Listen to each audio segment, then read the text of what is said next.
গোপালগঞ্জের কোটালীপাড়ায় জুলাই হত্যাকাণ্ডের বিচার এবং আনুপাতিক প্রতিনিধিত্ব পদ্ধতিতে নির্বাচনের দাবিতে ইসলামী আন্দোলন বাংলাদেশ ওয়ার্ড সম্মেলন করেছে। এতে ব্যাপক জনসমাগম তৈরি হয়।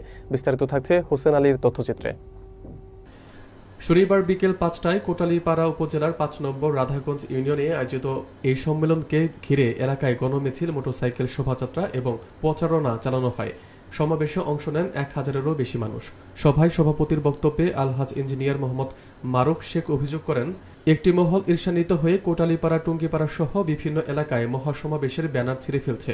তিনি একে নব্য ফ্যাসিবাদী আচরণের বহিঃপ্রকাশ বলে আখ্যা দেন।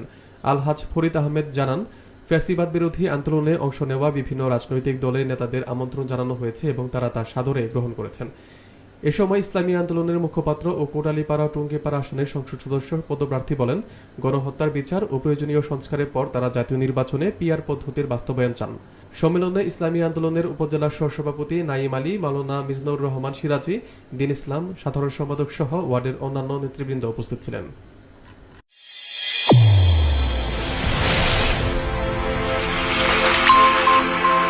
চ্যানেল A1 হৃদয়ের স্পন্দন।